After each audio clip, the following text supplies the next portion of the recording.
What's up, my people? Welcome to the CFX Mentorship. What I do here is kindly mute.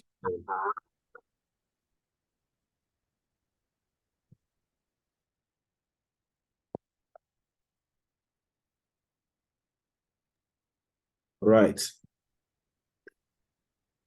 So I'm going to be doing a quick breakdown on what we'll be looking at. So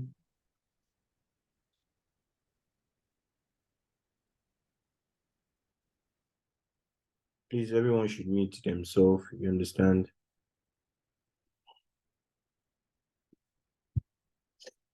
Uh, the major thing I want to just all of us are SMC traders, and that's cool.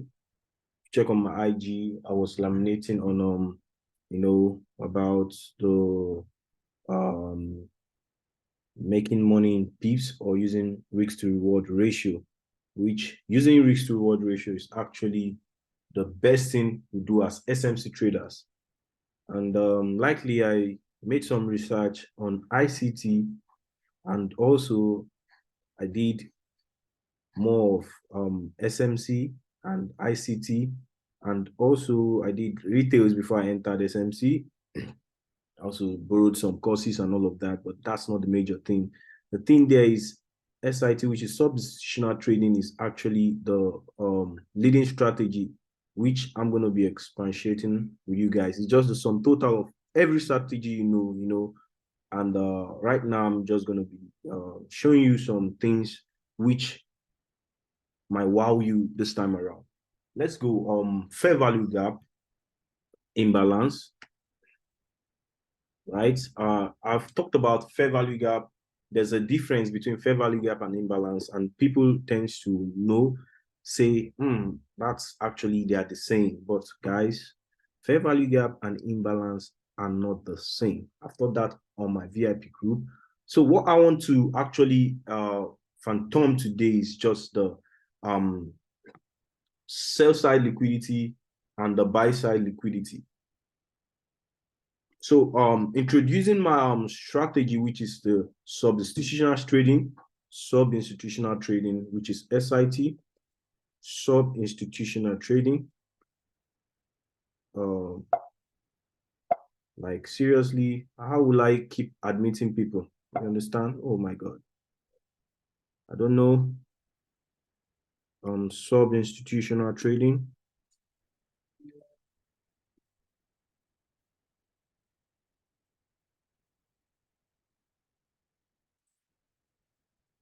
Maybe someone is gonna teach me how to actually do that.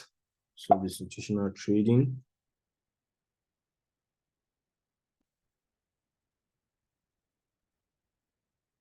So, okay, I've likely explained what sub-institutional trading is. So we are going to be drawing down to the three things we should know about sub-institutional trading, which is the accumulation of liquidity, the liquidation, and the distribution of liquidity. And that's the same thing that happened on gold. You understand? That's the same thing that happened on gold. That's all you should know in when it comes to substitutional trading, right? Substitutional trading tends to what know where liquidity is being accumulated, where they were liquidified, and now where the distribution comes in the market. Now what is sell side liquidity? Lots of people are making mistake with this definition, and that really sounds weird. Honestly, I'm going to help. I'm going to help us I'm going to help us what sell side liquidity is. All right. Sell side liquidity, sorry, it's not just sell side liquidity. Use your words terminology very appropriately. Sell side liquidity grab. Sell side liquidity grab. That's what is over here. Sell side liquidity grab.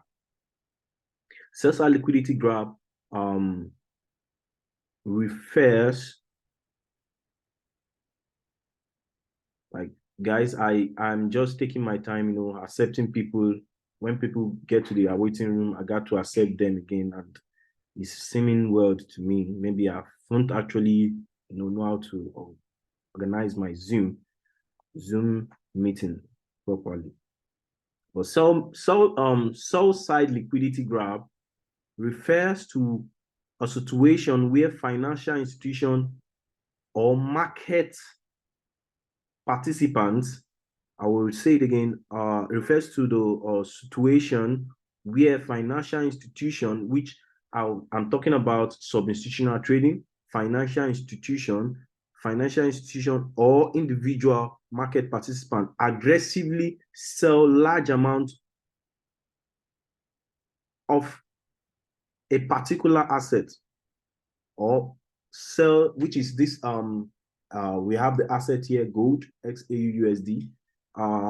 Sell side liquidity, like I said, is where it refers to the situation where financial institution or market participants aggressively sell large amounts of an asset, of a particular asset, or in this asset now is gold, where large sell amount of gold occurs to take advantage of the word presiding opportunities, which is what happened here. That's why marking up those terms are really helpful as an SMC trader. You understand? So SIT is a very wild topic. Like, it brings those things together, but SMC is just a little, it's just, I'll call it a little term in just the whole of these guys. There are a lot of things to actually learn once you understand the SIT institutional trading. And that's what we have here. You know, once you have your trend line liquidity, because the major thing about entering the market is to know where liquidity is. And this sell side and buy side liquidity is very, very, very, very crucial for us to actually understand that.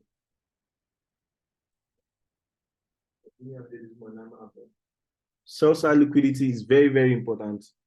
You're welcome. So the thing there is, I'm going to, if you actually randomly understand what I talked about there, please. If you understand, you know, lots of people guessed and all of that. So that's just the way it is. So if you actually understand where liquidity is in the market, to help you to what? Stay safe and stay play. Now, I won't explain more of this sell side liquidity until I explain what this fair value gap is. Guys, fair value gap. Lots of people exchange fair value gap with imbalance, which is not right. There is what we call a sell side volume imbalance and a buy side volume imbalance, right? And if you look at this very well, you understand my screen. My screen just become, oh gosh.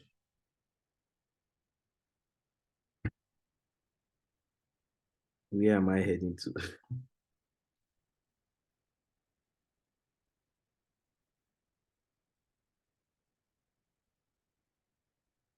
Or reset.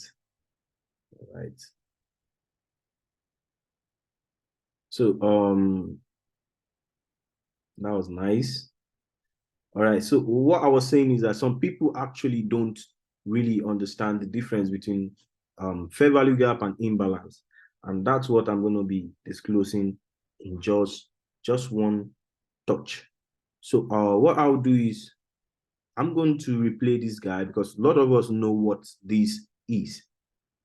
I'm going to replay this guy, and then if you see this markup I made, I wrote this guy, and that's why lots of people tell you don't trade while the market is what? Consolidating. This is a 30 minutes time frame, right? Don't trade while the market is consolidating. And that is where we call the accumulation of liquidity. Liquidity is trying to what?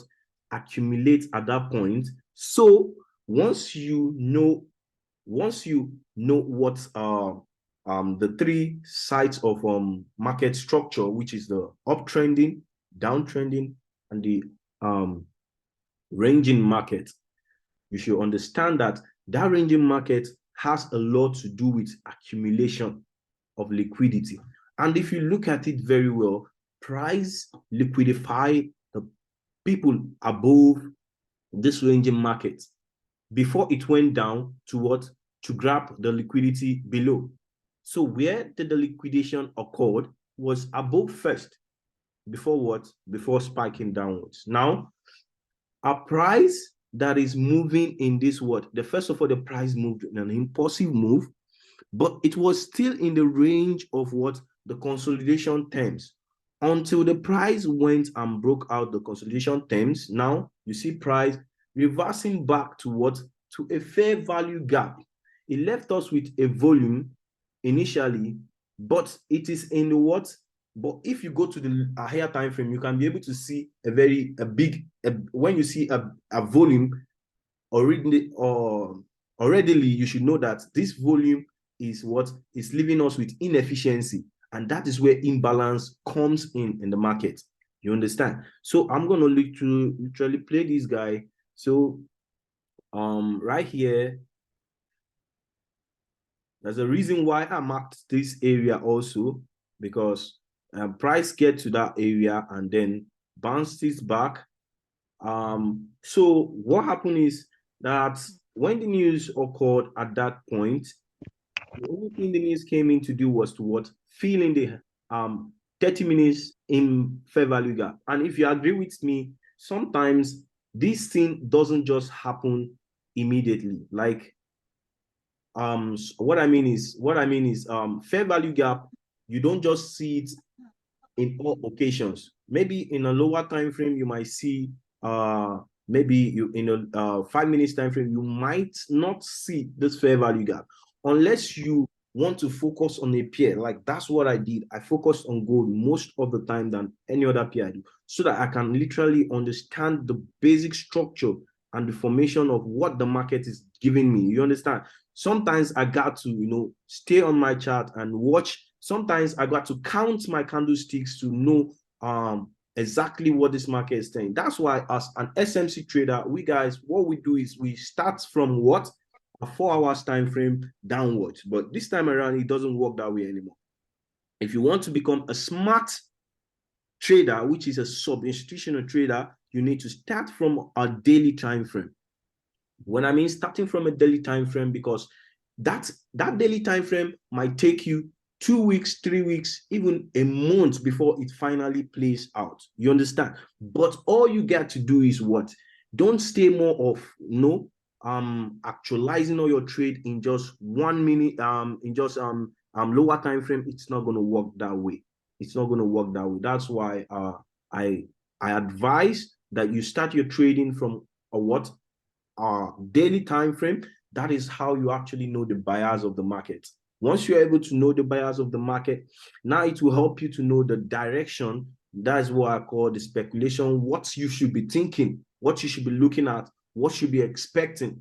So once you're able to know that also, then you can now go to your 4 hours time frame to actually pick out your zones, your demand zones, your supply zones for that week. Yeah. So you go to your 4 hours, go pick out a zone for that week. After that, then you find the high swing and the low swing, which we're going to be doing. We're going to be analyzing here today together before this Zoom is going to end. So for actually showed us this area is a demand zone already. Guys, what you can see, this area is a demand zone already, right? So here are people trying to buy at this zone. Now, the market came the market came close to that zone, then left here as what? This area here is what I call the, it's previously a support level, but later turned to what? Sorry, previously resistance level, later turned to what? A support level. So you can see all the terms I'm actually bringing out here now. So here has an effect later in the future. And that's what the price did. Came at seeing like it want to what? It want to what? Help those people here to buy. But what did the market do? It went in and filled a fair value gap and dropped drastically down to another zone. That is why we have in the market structure, we have a discounted zone, we have a premium zone, and here it went down to a more discounted zone. a more discounted zone where I actually marked out my buy side liquidity that was grabbed before, and then the market went to this demand zone, and that was when I called out the signal of my group, and then we bought till the news happened, and then we closed our profit before the news last Friday happened. We closed our profit. So yeah, now the market left us with what? Imbalance. This is what I call imbalance. I can't call this imbalance yet because it's still in the what? In the liquidation, still in the accumulation um aspect of my analysis. You understand? And right here, price came here, tapped into the fair value gap. Fair value gap is just that space, that inefficiency. That inefficiency, the market needs to what? Come back to fill, and that's what the market did. Fill this fair value gap and rebounces down, tapped us in this demand zone, and that's what I did. Once when price tapped us to that demand zone, called out the signal, yeah, right? I called out the signal. I said, price already tapped us in the zone. Then you can now go to your lower time frame and then wait for what formation or what we call it Wyckoff symmetric or the change of character, anyone you want to do. And then you follow the what retracement, just because price is gonna, price has left an inefficiency, an imbalance, ready, a huge imbalance. So what do you expect price to do? Price didn't actually took the liquidity here immediately, because here left us with liquidity, right? Price didn't just take it immediately. What did price did? Price went slowly that day, and look at, I will show you guys, because I'm at this area I was telling you about, the resistance area that turned to support. What happened? That price came here after breaking out this my resistance support area initially, came there. I marked out again this level, right? What price did in the lower time frame was it came here, tapped our entry, then when we bought, we found the what at this thing, and then price came back to this area and then bounces back. Why did price have to bounce back right there? Because that was an area where people opened positions already, so they're finding it difficult to actually close their position, and in everything the price will want to come down there again and what? React. So that was where the price, most of people call it breaker OB. It's fine, it can be breaker OB, but all the same, you should know those zones you're actually marking out in the market, and that's what price did. Immediately touched that zone, we found another entry, and then we bought down to this point. We bought down to this point, and the buying there is because we know that price has left huge imbalance, took the sell side liquidity, and then what we was just want to what? Long, no matter how, because we held it from Thursday to Friday, no matter how much longer we're going to hold, we're going to just what? Hold the trade. That's where patience now is applied. You are triggered in your trade, and you have the confirmation that your trade is actually going to go to your direction. So you're going to wait patiently, and then that's what it displayed. Now, I was looking for sell. Look at it right here. I was looking for sell at this area, but meanwhile, you've forgotten that here is just what? Here is just liquidity, and this is the main zone, right?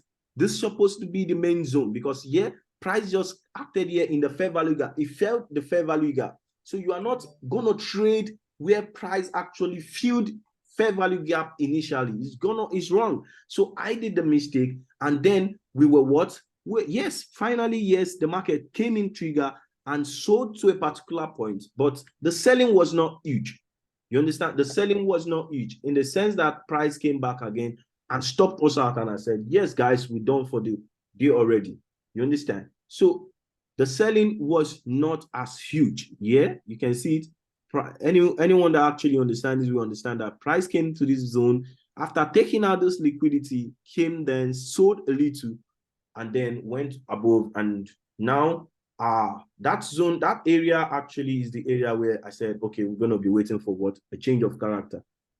So now, if you actually have any question, you can do well, ask me, because I know there's lots of things already that I know I want to talk about, but time is not going to show, allow me, and I have some other peers to do before the opening of the section. So me, I'm just going to do a quick breakdown for a new analysis that I'm going to be looking at for the week. So if there's any question, I can do well. You guys can ask me question in the favor here right now to ask. We just have about 6 minutes before the live is going to end.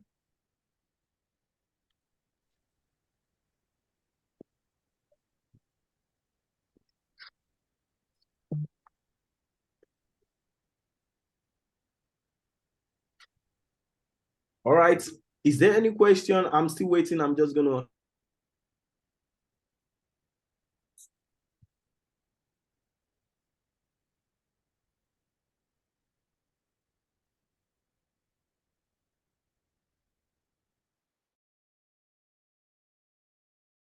All right. If there's no question, I'm going to boil down. Okay. And okay. All right. Unmute.